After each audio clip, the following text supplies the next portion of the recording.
मई 1991 Mumbai, Indian government के एक secret operation में एक बहुत कीमती सामान से भरी हुई वैन एयरपोर्ट की तरफ जा रही है। सिक्योरिटी वैन से घिरा हुआ है काफिला अभी थोड़ी दूरी पहुंचा था, अचानक वैन का एक टायर बस्ट हो गया और ड्राइवर पैनिक में ब्रेक मार देता है। डजन से ज्यादा सिक्योरिटी ऑफिसर्स घेरा बना लेते हैं वैन के अराउंड और एक पैनिक सिचुएशन क्रिएट हो जाती है। आसपास देख रहे लोग हैरान हो जाते हैं सोचकर कि ऐसा क्या ट्रांसफर हो रहा है इस वैन में। दरअसल इस वैन में ट्रांसफर हो रही है 90 करोड़ की आबादी वाले भारत देश की बची हुई संपत्ति 47 टन सोना, जो आरबीआई मुंबई से जा रहा है छत्रपति शिवाजी एयरपोर्ट, जहां से एयरलिफ्ट करवा के जाएगा लंदन के बैंक ऑफ इंग्लैंड। इंडिया एक इकोनॉमिक क्राइसिस से जूझ रहा है। फिस्कल डेफिसिट इतना बढ़ गया है कि अगले 2 हफ्ते से ज्यादा का इंपोर्ट खरीदने का पैसा नहीं बचा है देश के पास। ये सोना बैंक ऑफ इंग्लैंड और यूनियन बैंक ऑफ स्विट्जरलैंड में गिरवी रखता है। $600 मिलियन का उधार लेके देश की इकोनॉमी को संभालने का एक डेस्परेट प्लान है चंद्रशेखर मिनिस्ट्री।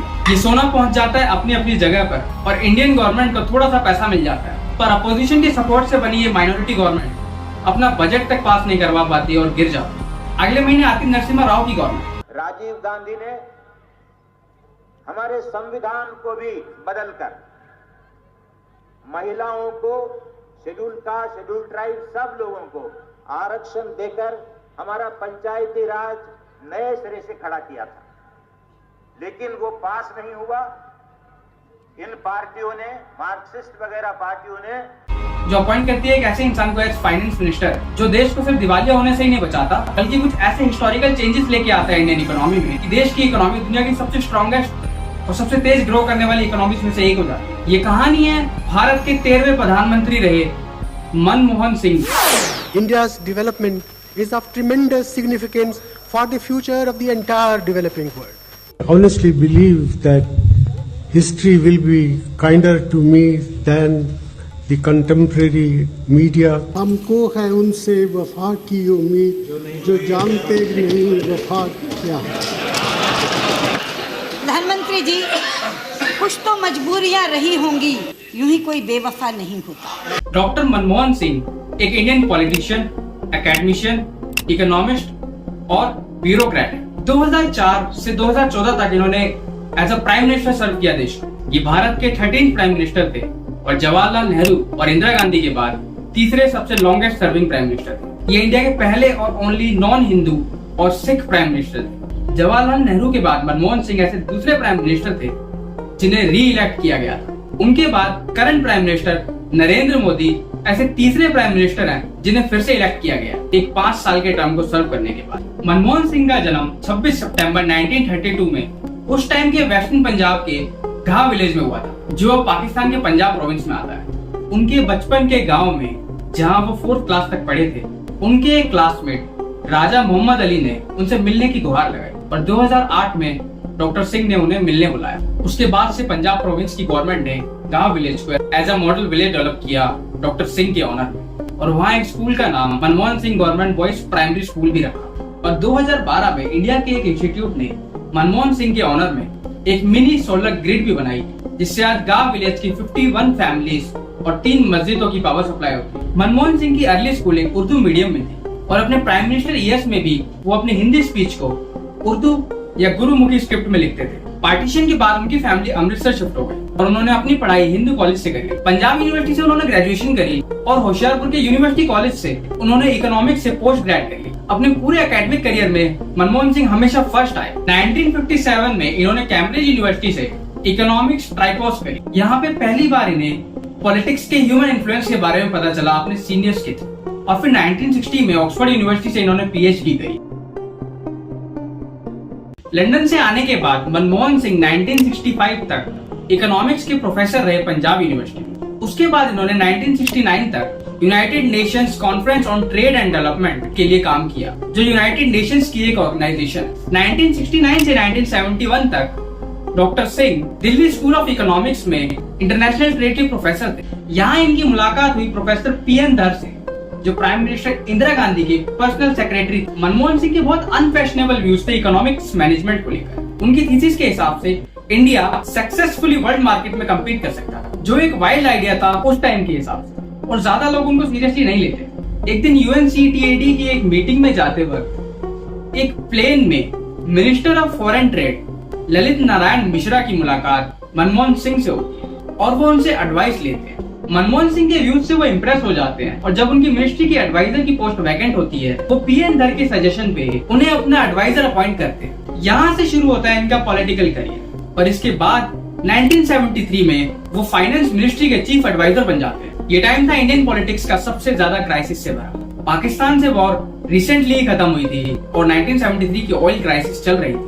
1980 में इन्हें प्लानिंग कमीशन का मेंबर सेक्रेटरी बनाया जाता है और 1982 में उस टाइम के फाइनेंस मिनिस्टर प्रणब मुखर्जी के under reserve bank of India का गवर्नर बनाया जाता है। उसके बाद ये प्लानिंग कमीशन के डिप्टी चेयरमैन बनते हैं और फिर स्विट्जरलैंड में साउथ कमीशन के सेक्रेटरी जनरल। 1990 में ये इंडिया वापस आते हैं और प्रधानमंत्री चंद्रशेखर के इकोनॉमिक एडवाइजर बनते हैं और मार्च 1991 में 3 महीने के लिए यूजीसी के चेयरमैन भी बनते हैं। उसके बाद चंद्रशेखर की गवर्नमेंट गिर जाती है और नए प्राइम मिनिस्टर बनते हैं कांग्रेस पार्टी के पीवी नरसिम्हा राव, जो डॉक्टर सिंह को एज फाइनेंस मिनिस्टर अपॉइंट करते हैं। मनमोहन सिंह बताते हैं कि उस दिन प्राइम मिनिस्टर के पर्सनल सेक्रेटरी उनके पास आते हैं और बोलते हैं कि प्राइम मिनिस्टर ने उन्हें फाइनेंस मिनिस्टर बनने के लिए कहा है, जिसको वो सीरियसली नहीं लेते। अगले दिन नरसिम्हा राव उनको ढूंढकर उन्हें गुस्से में बोलते हैं कि तैयार होकर राष्ट्रपति भवन आ जाओ और ऐसे उनका पॉलिटिकल करियर शुरू होता है।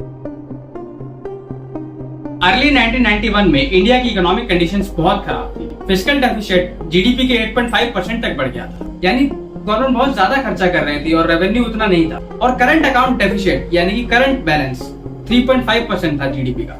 इंडिया के फॉरेन रिजर्व सिर्फ $1 बिलियन ही बचे थे, जिससे सिर्फ 2 हफ्ते का इंपोर्ट खरीदा जा सकता। कंपैरिजन के लिए अभी अराउंड $600 बिलियन है इंडिया के फॉरेन रिजर्व। क्राइसिस के टाइम इंडिया ने इंटरनेशनल मॉनेटरी फंड से हेल्प मांगी, जिन्होंने हेल्प के बदले इंडिया को लाइसेंस राज हटाने का ऑर्डर दिया। लाइसेंस राज इंडियन इकोनॉमी का वो टाइम था जब कोई प्राइवेट कंपनी खोलने के लिए 80 से ज्यादा गवर्नमेंट एजेंसीज की परमिशन लेनी पड़ती थी, उनसे लाइसेंस लेने पड़ते थे और अक्सर लाइसेंस मिल जाने के बाद भी गवर्नमेंट का पूरा कंट्रोल रहता था प्रोडक्शन पे। इससे करप्शन होता था और कंपनीज बिल्कुल भी ग्रो नहीं करती थी और बाहर की कंपनीज इन्वेस्ट नहीं करती थी इंडिया के अंदर। मनमोहन सिंह ने नरसिम्हा राव को एक्सप्लेन किया कि डीरेगुलेशंस लानी पड़ेंगी, नहीं तो इकोनॉमी कोलैप्स हो जाएगी। और पार्टी के मना करने के बाद भी नरसिम्हा राव ने डॉक्टर सिंह को अलाउ कर दिया और मनमोहन सिंह हिस्टोरिकल चेंजेस लेके आए इकोनॉमी में। उन्होंने लाइसेंस राज को हटाया, स्टेट कंट्रोल खत्म किया इकोनॉमी का और इंपोर्ट टैक्सेस सिग्निफिकेंटली कम कर दिए। उन्होंने रुपये की वैल्यू कम कर दी और डोमेस्टिक गुड्स के प्रोडक्शन पर से सब्सिडीज हटा दी। कॉन्सिक्वेंटली बाहर की कंपनीज इंडिया में आई अपने गुड्स के साथ और यहाँ पे इन्वेस्टमेंट की वैल्यू बढ़ी। इंडिया एक मेजर लोकेशन बन गया बिजनेसेस का और इंडिया की इकोनॉमी बूम करने लगी, जिसका इफेक्ट हमें आज तक देखने को मिलता है। दिसंबर तक इंडिया ने अपने गोल्ड रिजर्व्स वापस खरीद लिए बैंक ऑफ इंग्लैंड और बैंक ऑफ स्विट्जरलैंड से और 1994 तक 1 करोड़ तक जॉब्स क्रिएट हुए इन नए रिफॉर्म्स की वजह से। इंडिया की फ्री मार्केट इकोनॉमी की वजह से कंपटीशन बढ़ा, इंटरनल और एक्सटर्नल दोनों, और इंडिया के एंटरप्रेन्योर्स भी एमर्ज हुए।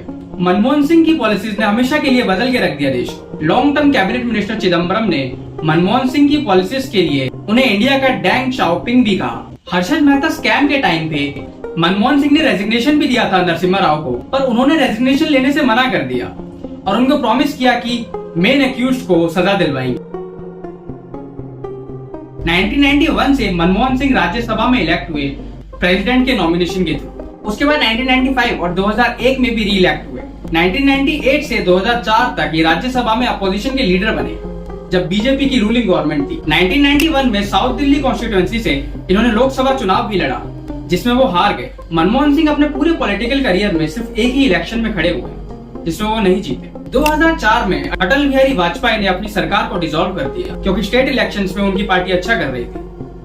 और फिर 2004 के इलेक्शंस, ये पहले इलेक्शंस थे जिसमें पूरी तरीके से ईवीएम मशीन्स का यूज हुआ था। पार्टी प्रेसिडेंट सोनिया गांधी की लीडरशिप में यूपीए को 145 सीट्स मिली, वहीं एनडीए को सिर्फ 138 सीट्स मिली। उस टाइम सोनिया गांधी एक पॉपुलर लीडर नहीं थी, इसलिए उन्होंने मनमोहन सिंह को प्राइम मिनिस्टर की पोस्ट के लिए नॉमिनेट करके सबको सरप्राइज कर दिया। दरअसल मनमोहन सिंह एक टेक्नोक्रेट थे, यानी उनको एक स्पेसिफिक सब्जेक्ट में एक्सपर्टीज थी और वो था इकोनॉमिक्स। वो काफी रिस्पॉन्सिबल इंसान थे, काफी वेल मैनर्ड थे और उनकी गुडविल की वजह से उनको सपोर्ट मिला। सिर्फ कांग्रेस में ही नहीं बल्कि अपोजिशन ने भी उनके प्राइम मिनिस्टर बनने के ख्याल को वेलकम किया और 22 मई 2004 को उन्होंने प्राइम मिनिस्टर की शपथ ली। मनमोहन सिंह ने अपनी इकोनॉमिक पॉलिसीज को कंटिन्यू रखा।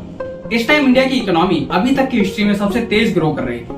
2007 में तो वो 9% तक पहुंच गई और सेकंड फास्टेस्ट ग्रोइंग इकोनॉमी बन गई, जो इंडियन हिस्ट्री में अभी तक नहीं हुआ है। हालांकि इसके ठीक बाद जीडीपी ग्रोथ रेट में कमी आई 2008 के रिसेशन और इन्फ्लेशन की वजह से। 2005 में सिंह मनरेगा लेकर आए इन्होंने बैंकिंग सेक्टर्स को रिफॉर्म किया, फार्मिंग सेक्टर में इनकी प्रो इंडस्ट्री पॉलिसीज रही और इन्होंने फार्मर्स के डेब्ट को रिलीव किया।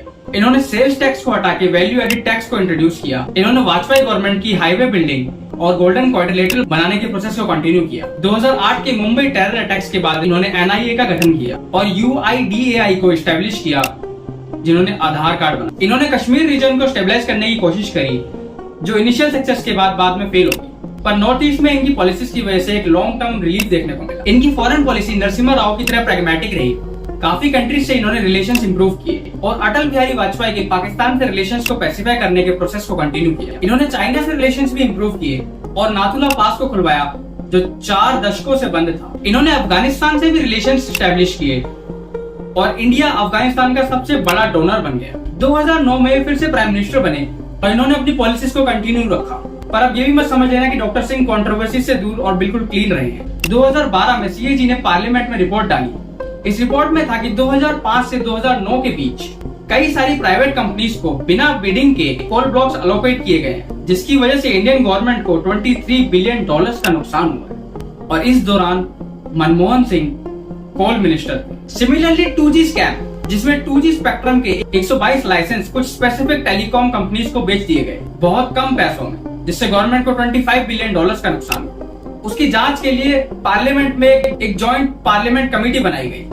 कमेटी के मेंबर यशवंत सिन्हा, जो बीजेपी के मेंबर है, उन्होंने मनमोहन सिंह को जांच के लिए कमेटी के सामने आने को कहा, तो मनमोहन सिंह ने उसके लिए मना कर दिया। ये भी जानना इंपॉर्टेंट है कि 2017 में CBI के स्पेशल कोर्ट ने 2G स्पेक्ट्रम घोटाले में सभी अक्यूज्ड को एक्विट कर दिया, क्योंकि प्रोसिक्यूशन कोर्ट में एक भी आरोप प्रूव नहीं कर पाए। 2019 में एक मूवी आई मनमोहन सिंह के ऊपर, द एक्सीडेंटल प्राइम मिनिस्टर, जो उनके प्राइम मिनिस्टर टेन्योर के ऊपर बनी थी। इस फिल्म को डायरेक्ट किया था विजय रत्नाकर गुट्टे ने, जो महाराष्ट्र के एक MLA रत्नाकर गुट्टे के बेटे हैं। रत्नाकर गुट्टे एक NDA के नेता हैं।